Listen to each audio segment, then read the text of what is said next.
Semangat pagi, salam sejahtera buat kita semuanya. Kembali kita lanjutkan pembelajaran biologi, yaitu film baru dari Kingdom Animalia adalah Arthropoda. Ya. Nah, apa itu Arthropoda? Nah, Arthropoda ini dari dua istilah, yaitu arthros, ya, artinya sendi, lalu podos atau poda. Berarti kalau diartikan arti sebenarnya kaki beruas, ya, atau kaki bersendi. Nah, ternyata bukan hanya kakinya saja yang beruas-ruas, juga tubuhnya. Nah, makanya disebut hewan yang tubuhnya berbuku-buku atau bersegmen-segmen. Ya, bisa juga disebut beruas-ruas. Ya, jadi udah tahu artinya Arthropoda. Nah, Arthropoda ini adalah kategori hewan triploblastik selomata. Ya, kamu sudah tahu apa artinya, yaitu 3 lapisan embrional yang sudah memiliki selom atau rongga di antara mesodem. Benar-benar di dalam mesodem. Nah, Arthropoda ini ya adalah hewan yang paling banyak jenisnya dari semua hewan. Jadi kalau nanti ditanya hewan mana atau film mana yang paling banyak adalah Arthropoda. Ya, nah di sekitar kita pun pasti kita jumpai Arthropoda. Ya, contoh, kita lihat di bawah meja ada semut, oh itu Arthropoda. Ya, kita lihat di tanah, ada juga Arthropoda. Kita lihat di sudut-sudut plafon rumah, ada laba-laba, oh itu adalah Arthropoda. Ya, lalu kita lihat di udara yang sedang terbang, juga ada Arthropoda. Ya. Bahkan di kepala manusia juga ada yang jalan-jalan, oh itu juga Arthropoda. Ya, nah jadi Arthropoda ini adalah jenis film Animalia yang terbanyak. Oke, jadi ternyata Arthropoda ini ya cukup terkenal lah. Ya, oke. Nah, lantas bagaimana bagian tubuhnya? Kita mengenal bagian tubuhnya ini terdiri dari 3 ya, bagian utama. Ada istilah caput, ya, caput atau kepala, toraks atau dada, ya, abdomen itulah perut. Jadi diingat istilah caput, toraks, abdomen. Nah, Arthropoda memiliki kutikula di rangka luarnya. Ya, kutikula adalah istilah yang tidak asing lagi. Ini adalah berupa zat kitin. Ya. Kalau pada tumbuhan ada istilah kutikula, oke, ya. Jadi bisa juga dikatakan zat kitin. Nah, ternyata untuk apa kutikulanya ini? Nah, kutikula ini gunanya adalah sebagai pelindung tubuhnya ya, terhadap suhu panas, melindungi penguapan yang terlalu tinggi. Oke, makanya hewan-hewan Arthropoda ini pada umumnya yaitu berada di tempat terestrial atau di daratan. Ya. Namun ada juga sih di air. Nah, lalu memiliki kutikula juga. Baik. Nah, pada rangka luar inilah yang disebut dengan istilah exoskeleton. Jadi exoskeleton adalah hewan yang memiliki rangka luar sebagai pelindung tubuh. Oke, coba kita perhatikan dulu kasat mata morfologi hewan Arthropoda. Nah, kebetulan ini adalah laba-laba. Ya, nah tadi kita singgung masalah 3 bagian tubuhnya adalah caput atau bagian kepala. Ini dia. Nah, ini kepala. Oke. Toraks. Nah, ini ya, dari sini sampai kemari adalah bagian dada. Oke, lalu ada abdomen, itu adalah perut. Nah, ya. Dan tubuhnya berruas-ruas. Nah, ini kebetulan memang tubuh yang berruas-ruas tidak nampak jelas ya. Nah, tapi ternyata bukan hanya kakinya saja. Nah, kakinya memang ini bersendi, ya kan? Bersegmen-segmen, berruas-ruas. Ya, baik. Lalu kita perhatikan lagi ini antenanya, ya. Kemudian ini ganglion cerebral atau identik dengan otaknya, ya. Kemudian mulutnya, ini faring, lalu ini berupa trakea, ya. Nah, kemudian kita lihat ada spirakel. Nah, ini spirakel ini adalah celah masuknya udara, masuk oksigen dan keluar CO2, dan dia bernapas lewat trakea, ya. Jadi bukan lewat hidungnya yang kita bayangkan di sini hidung. Wah, dia tidak punya hidung. Jadi kalau kita menggambarkan serangga ada hidungnya kita buat, itu udah salah gambar. Dia tidak bernapas lewat hidung di sini, ya, dekat matanya, bukan di kepalanya. Justru di sini di bagian tubuhnya. Itulah pintu masuknya, namanya spirakel. Ya, oke. Lalu ada usus, ini ya, usus. Nah, ini berhubungan dengan pencernaannya, ya. Lalu ini adalah anus. Nah, ini ovarinya. Ini adalah jantungnya. Nah, inilah jantungnya. Ya, masih disebut dengan jantung pembuluh. Ya, ini dorsal blood vessel, pembuluh darah bagian punggung. Ya, oke. Jadi sudah mulai kita mengenal bagaimana morfologinya, ya. Baik. Arthropoda umumnya mengalami atau terjadi proses pengelupasan kulit atau dikenal dengan molting, ya, atau istilah ekdesis. Ya, kenapa ini terjadi? Karena kita tahu bahwa tubuhnya kan eksoskeleton, rangka luar. Tubuhnya kan semakin lama semakin membesar. Ya, tidak diikuti dengan pembesaran kulitnya. Ya. Nah, lalu untuk mengimbangi pertumbuhan tubuhnya, maka akan ada proses pengelupasan kulit. Akhirnya tubuhnya nampak membesar. Sama. Kalau kita ingat waktu SMP atau katakanlah SD lah ya. Nah, kita dikasih baju. Ya, tubuh kita makin bertambah tinggi, tambah besar. Apakah bajumu itu ikut juga tambah besar? Oh, tidak. Maka akan terjadi ya ganti ukuran baju. Nah, begitu juga lah dengan arthropoda yang tubuhnya makin besar, tidak diikuti dengan pertumbuhan kulitnya, maka dilakukanlah pengelupasan kulit. Itulah maksudnya, ya. Nah, bagaimana sistem saraf? Ya, sistem tangga tali, ya. Ini istilah ini nggak asing lagi. Waktu membahas tentang vermes atau bangsa cacing, nah ini sudah kita ungkapkan karena dia memiliki saraf yang sepasang menjulur memanjang dan dilengkapi dengan saraf yang melintang. Oke. Bagaimana pencernaannya? Wah, sudah dikatakan lengkap, ya. Tadi sudah kita lihat gambarnya, mulai dari mulut, faring, kemudian ada tembolok, ada ya, ada. Kemudian ada lambungnya, kemudian ada ususnya, anusnya. Oke. Ya, lalu bagaimana dengan pernapasan? Nah, jadi arthropoda ini ada di darat, ada juga di air. Ya. Nah, kalau dia berada di air, nah tentu menggunakan insang. Kalau dia berada di daratan, ya dia menggunakan paru-paru buku serta trakea. Nah, paru-paru buku memang mirip kayak paru-paru, tapi dia masih bersegmen-segmen, berruas-ruas. Sedangkan sistem trakea, ya namanya trakea itu kan saluran kan. Trakea itu artinya pembuluh. Berarti saluran ya yang bercabang-cabang.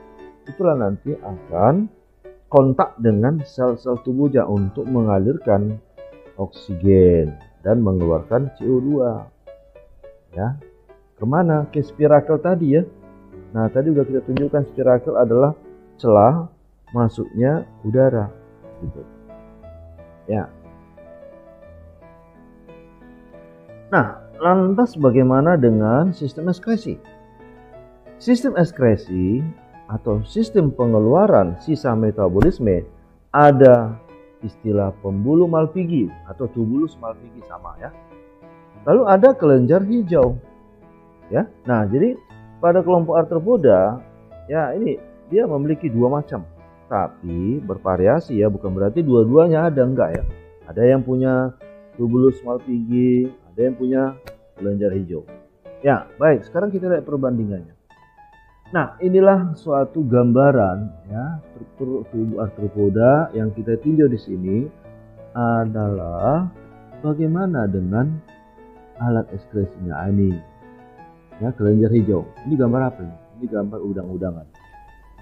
Ya, kelenjar hijau di mana? Oh, ternyata dekat dengan kepalanya. Nah, ini mata majemuk, ini antena, ini otaknya ya, lalu sini kelenjar hijaunya. Inilah keunikannya. Oke, nah jadi kelenjar hijau ini adalah alat ekskresi untuk mengeluarkan sisa metabolisme dalam bentuk cair. Jadi kalau pada manusia namanya istilah ginjal. Ya ginjal ya. Nah kalau pada udang, pada krustase, nah ternyata kelenjar hijau. Nah inilah pengeluaran zat sisa itu. Ya. Nah lalu otaknya berdekatan otak dengan kelenjar hijau. Makanya kalau kamu pernah melihat istilah atau mendengar istilah otak udang ya, kalau otak udang itu gimana ya, karena dia bayangkan di sekitar otaknya itu ada alat ekskresi ya. Jadi jangan sampai kita bayangkan itu kotorannya atau fesesnya, tidak, itu adalah ibarat ginjalnya. Kalau fesesnya ya keluar lewat anus ini ya. Ini misalnya mulut makanan, ini tombol lambungnya udah, lalu menuju ke usus. Ini ya. Tapi kalau otaknya itu ya memang dekat dengan kelenjar hijau, alat ekskresi juga. Jadi sampai-sampai dibilang istilah otak udang. Kenapa? Di otaknya ada kotoran. Kan gitu ya. Itu jadi bukan fesesnya, tapi kelenjar hijaunya. Oke, bagaimana dengan tubula Malpighi atau pembuluh Malpighi? Nah, ini adalah kelompok serangga. Nah, sekarang perhatikan sistem pencernaannya. Inilah pencernaannya, ini pemboloknya, kemudian ini ususnya ya, ini usus ya. Lalu ini rektum, tempat penampung feses. Lalu ini adalah anusnya ya, atau daerah perut dalam ini ya. Nah, lantas tubulus Malpighi ini. Ini ada pembuluh-pembuluh yang bercabang-cabang ya, baik ke atas maupun ke bawah. Oke, lalu kalau kita perbesar, inilah dia. Nah, jadi pembuluh Malpighi ini kontak dengan bagian dari tubuhnya. Nah, ada tanda panah di sini menyatakan garam, air, dan limbah bernitrogen itu akan masuk ke pembuluh Malpighi, lantas akan berkumpul di bagian usus tengah, selanjutnya keluar melewati anus. Maka dengan demikian feses dan urin campur. Nah, jadi kotoran-kotoran yang memiliki tubula Malpighi, nah ternyata dia itu campur dengan urin. Nah, inilah namanya pembuluh Malpighi atau tubula Malpighi. Dia kontak dengan jaringan tubuhnya kan. Dia berupaya mengeluarkan limbahnya. Ya, baik. Ya. Nah, kemudian disinilah terjadi reabsorpsi air, ion, dan molekul organik yang berguna. Oke, nah jadi seperti itu ya. Kalau pengeluarannya ya melalui ini kan. Ternyata ada yang masih diserap. Baik, seperti itu perbedaan kelenjar hijau dengan pembuluh Malpighi. Nah, sekarang kita telusuri lagi bagaimanakah peredaran darahnya. Peredarannya kategori terbuka. Ya, artinya peredaran darah yang belum dilengkapi dengan pembuluh darah yang lebih kecil atau dikenal dengan pembuluh kapiler. Ya, bisa dikategorikan dia belum ada pembuluh darah. Ya, belum ada pembuluh darah dan tidak memiliki Hb, hemoglobin. Dan kemudian dia memiliki hemosianin adalah pigmen biru. Ya. Jadi kalau kita perhatikan serangga atau udang atau apalah ya, kelompok arthropoda ini kita pukul dia atau kita kata kalau kita belah badannya, Nah, ternyata tidak mengandung zat warna merah, ya. Nah, tapi nggak ada birunya.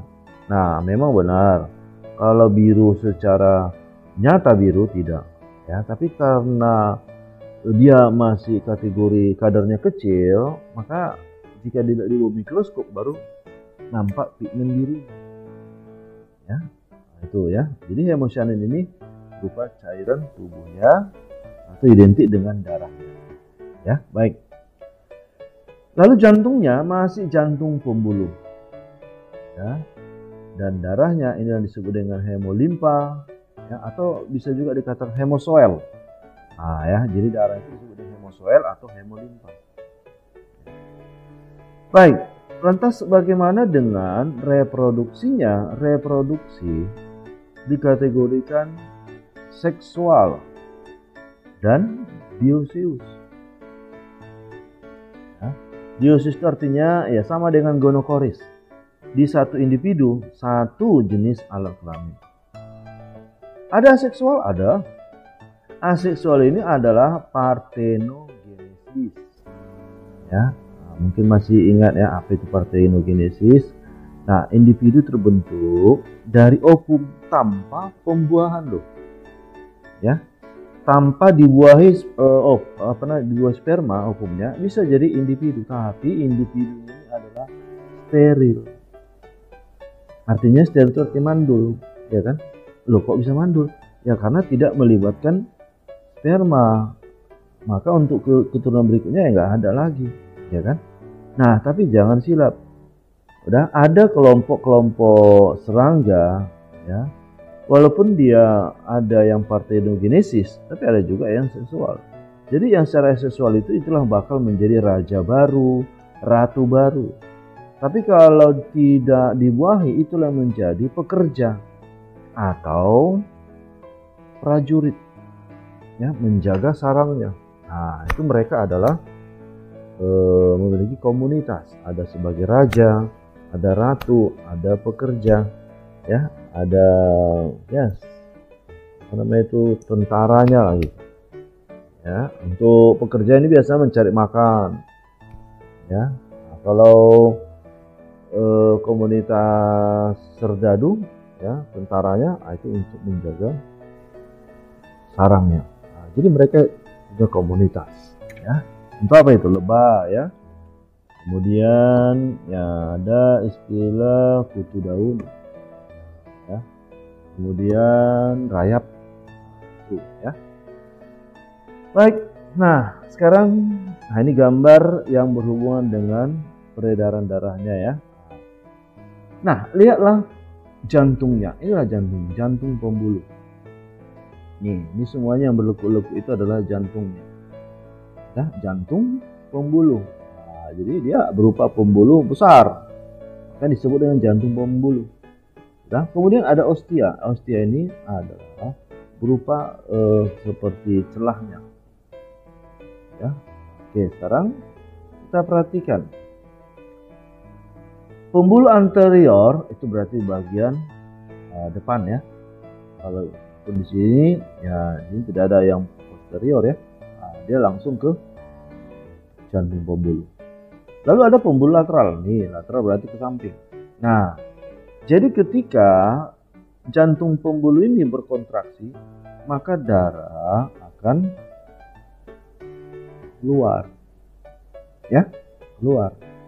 Nah, kemudian darah yang sudah sampai ke jaringan tubuh itu nanti kan balik lagi kemari ke jantung pembuluh. Nah, lewat ostia. Nah, inilah ostia itu. Nah, ini, ya. Jadi lewat ostia. Nah, coba kita perhatikan, adakah pembuluh-pembuluh kapiler di sini? Tidak ada. Jadi pembuluhnya itu masih sederhana seperti ini, ya, ini. Ya, mesti gantung lah gitu dibilang, ya. Langsung ke seluruh jaringan tubuh, lalu dari jaringan tubuh masuk kemari. Berarti disebut peredaran darah terbuka. Ya, beda dengan tertutup. Kalau tertutup sudah ada pembuluh-pembuluh kapilernya, udah rame seperti manusia. Ya, gitu. General characters and classification. Name Arthropoda was coined by von Siebold. It is derived from Greek word arthro, means jointed, and pod means foot. It is the largest phylum in the animal kingdom. It accounts for about 80% of animal species. They are triploblastic, bilaterally symmetrical, shows heteronymous metamerism, chitinous exoskeleton, and jointed appendages, metamerically segmented, protostemes, and cosmopolitan in distribution. General characters of phylum Arthropoda. Body is usually divided into head, thorax, and abdomen. Arthropods occur in all types of habitats: marine, freshwater, and terrestrial. There is an increasing tendency of cephalization in arthropods. Body is covered by a chitinous exoskeleton. Periodical shedding of exoskeleton is called molting. It helps in growth. Joined appendages are present. Muscles are striated. Appendages are segmented and specialized for different functions. Body cavity is hemocoel. It is derived from embryonic blastocoel, so it is not true coelom. True coelom is confined to the spaces of genital organs in some excretory organs. Alimentary canal consists of 3 regions: foregut, midgut, and hindgut. Foregut. It is responsible for ingestion, storage, and trituration, mechanical digestion. Midgut. It helps for enzyme secretion and digestion. Hindgut or hindgut. It is responsible for the formation of feces and reabsorption of water. Blood vascular system is open type. Blood, hemolymph, passes through open sinuses. Heart is dorsal in position.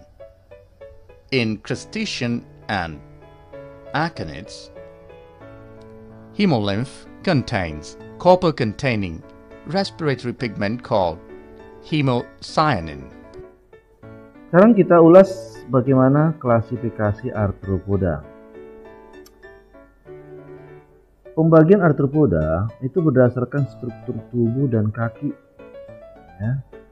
Nah, bagaimana struktur tubuh, bagaimana dengan kakinya?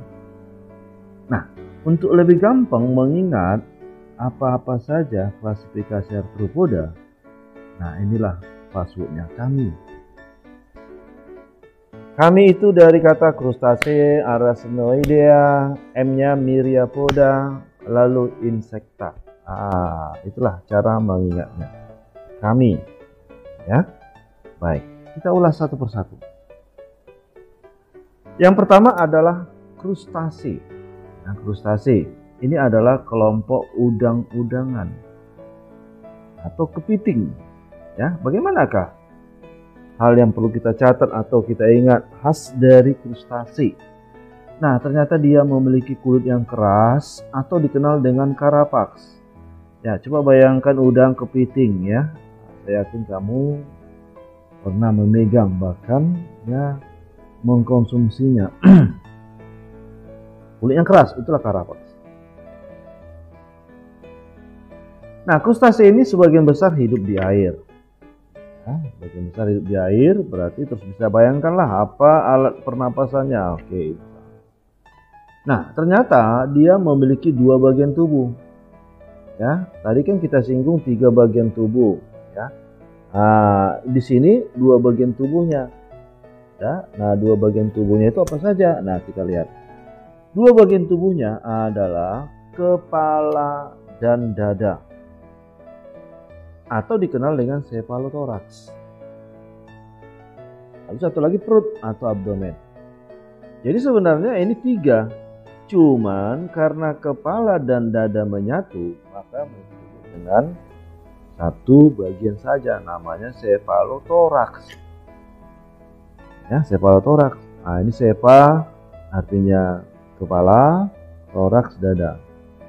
Ya, cephalothorax, kepala dan dada menyatu. Nah, oke, itu ya. Lalu perut, abdomen. Nih. Nah, kita ulas apa yang kita jumpai di cephalothorax, kepala dan dada. Di kepala dan dadanya ada 2 pasang antena, itulah yang disebut dengan sungut. Ya, nah, ini ya sungut. Sungut itu berarti antena, 2 pasang antenanya ya. Lalu 1 pasang kaki capit. Kaki capit berarti ya untuk mencapit mangsa, menangkap mangsa. Oke. Nah, atau dikenal dengan celiped. Lalu 4 pasang kaki jalan. Nah, itu di cephalothoraxnya. Ya. Nah, lalu di abdomennya apa yang kita jumpai? 5 pasang kaki renang. Ya, 5 pasang kaki renang. Oke. Nah, sekarang kalau kamu pernah memegang kepiting maupun udang, ya, berapakah kakinya? Nah, ya. Oke, jadi sudah terjawab. Ada 4 pasang kaki jalan dan 5 pasang kaki renang. Oke, kita lihat dulu di sini. Nah, inilah kepiting itu ya. Nah, yang ini adalah celipednya. Ya, celiped atau alat kaki capit. Ini kaki capitnya ya. Lalu 4 pasang kaki jalan nih, 1, 2, 3, 4 pasang.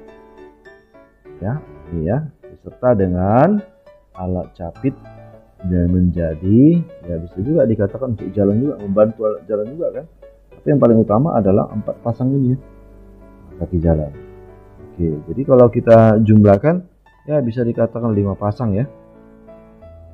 Tuh, baik. Lalu bagaimana dengan udang? Nah, ini udang kita perhatikan di sini. Ini ada celipednya, oke, alat capit. Kemudian kita lihat nah ini 1, 2, 3, 4 ya, 4 1, 2, 3, 4. Nah, ini 1, 3, ini ada 4, 5 ya, 1, 2, 3, 4, 5. Ini kaki renangnya 1, 2, 3, 4, 5 ya. Nah, ini di sini ada 5 kaki ya.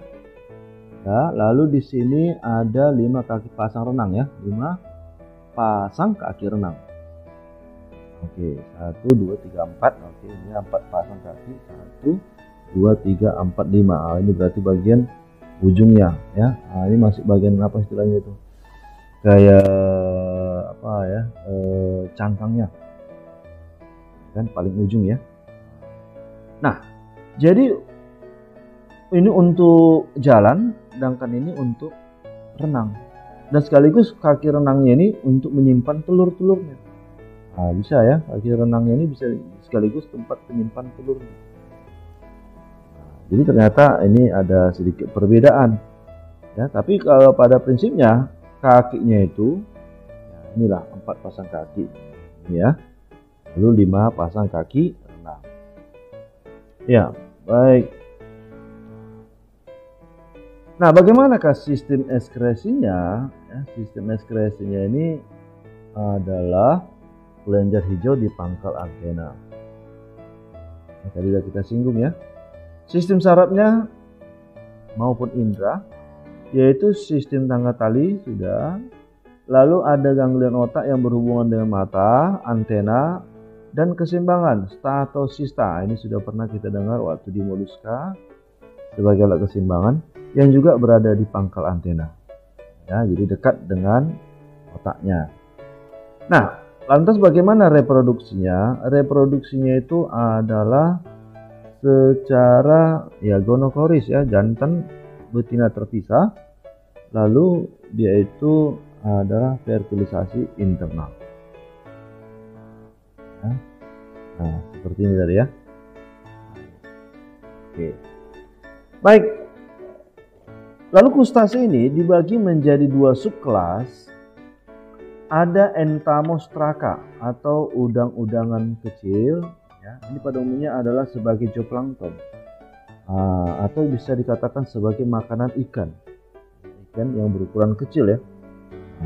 Oke. Lalu apa saja? Contohnya Copepoda, Ostracoda, dan lain-lain, ya. Nah, ini seperti inilah. Jadi kalau kita lihat gambarnya, ini adalah kelompok daripada Entamostraka, kategori udang-udangan yang berukuran kecil. Lalu ini Ostracoda, jadi kayak seperti kutu air, ya. Baik, kemudian ada Malacostraka. Ini udang-udangan yang berukuran besar. Inilah yang sering kita jumpai di sekitar kita, ya, bahkan kita pernah mengkonsumsinya atau sering. Ya, contohnya adalah Ordo Isopoda. Ini adalah berkaki seragam. Iso artinya sama, ya, poda kaki. Nah, inilah kelompok Isopoda. Jadi kakinya ini seragam semua ini, ya kan? Nah, ini juga, ini mirip seperti kumbang lah, ya. Itu adalah Malacostraka. Nah, lalu ada Ordo Decapoda yang berkaki 10. Ya, berkaki 10, ya. Nah, tadi kan 5 pasang kaki renang, lalu 5 pasang kaki jalan tadi, ya. Itu kelompok udang-udangan. Udang darat dia, ya, udang windung, ya, ketam, rajungan, kepiting. Nah, itu adalah kelompok Decapoda. Jadi kita ambil contoh hewannya seperti ini. Inilah udang windu itu, ya. Ini yuyu, kepiting darat.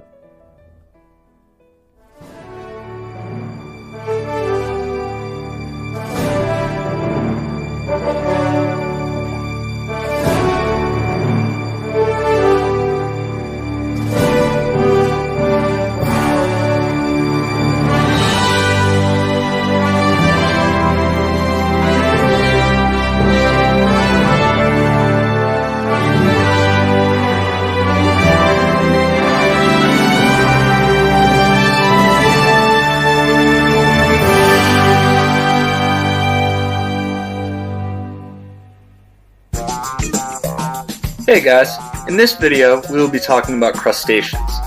Just to get you grounded, crustaceans are a subphylum within the larger grouping Arthropoda, and are therefore related to insects, spiders, and scorpions. The species of crustaceans we will be discussing live in exoskeletons made of chitin. These exoskeletal components protect the organism and allow it to move.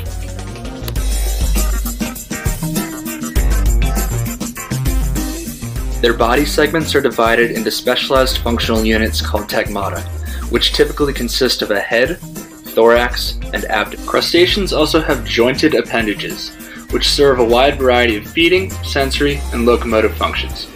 These appendages are sometimes biramous, meaning branched at the end. Crustaceans spend their early lives as tiny planktonic larvae. All start in a distinct larval stage called the nauplius, then develop into adults by passing through several different developmental stages. To move from one stage to the next, the organism will molt, shedding its old exoskeleton and growing a new one. Many of the species we have seen so far are part of the most iconic class of crustaceans, the mighty Malacostraca. This class includes the decapods, which possess a well-developed carapace that protects the brachial chamber. This is where the organism's gills are located. Decapods always possess 3 pairs of feeding appendages called maxillipeds, and 5 pairs of periopods. Anterior periopods are often clawed and used for hunting and defense. Lobsters are large benthic decapods that possess a heavily scleratized exoskeleton and well-developed abdomens that end in a tail fan. This tail fan is made up of a telson and appendages called uropods. Shrimp possess a similar body plan, but are generally smaller in size and have a long pointy rostrum that protrudes from the head. The head contains 3 pairs of feeding appendages called maxillipeds, and long pairs of antennae that serve as sensory structures. Shrimp walk with their periopods, swim forwards with their pleopods, and dart backwards by rapidly beating their urosome and telson. Crabs are decapods with a wide, flat carapace and dorso-ventrally flattened bodies. Their abdomen is reduced to a scleratized flap beneath the thorax, and do not possess uropods or a telson. Crabs, shrimp, and lobsters are familiar to most people because they make up some of the most economically valuable marine fisheries on the planet. But crustacean diversity extends far past what just shows up on our dinner plates. Let's take a look at some of the other classes. Copepods are a class that should not be overlooked. These entirely pelagic organisms are critical links between primary producers and higher trophic levels in marine ecosystems. Copepods also play an important role in the ocean's biological pump, which transports organic carbon from the surface to depth. Let's take a look at some copepod anatomy. These organisms have a single median eye, long first antennae that are used for locomotion, and setose appendages that help the animal resist sinking. Their bodies are divided into a 5-segment cephalosome, a 6-segment metasome, and a 5-segment urosome. Copepods are also characterized by a point of anatomical flexure, where the body abruptly narrows. Unlike the free-swimming copepods, the Cirripedia, aka barnacles, spend the majority of their lives firmly attached to hard substrates. Life as a barnacle begins like most other crustaceans, as floating naupliar larvae. Barnacle Nauplius, however, eventually enters a cyprid stage, during which it stops feeding and searches for a suitable settlement location. After attaching to a substrate, the carapace morphs into a mantle of calcareous plates that enclose the body, and thoracic segments develop into feeding appendages called cirri. These animals are filter feeders and use these feathery structures to sweep plankton, detritus, and other tiny prey into their mouths. The groups of crustaceans I have highlighted represent only a minuscule fraction of the diversity that exists in the world's oceans. We are constantly discovering new species and deepening our knowledge of how these incredible organisms support ecosystems, economies, and cultures. By seeking to more fully understand these animals, we learn how connected we are to the environment around us, and realize that a world with their best interests in mind, in turn, serves ours. Ya, sampai sini dulu pertemuan kita tentang arthropoda yang pertama. Nanti akan kita lanjutkan di arthropoda berikutnya. Terima kasih.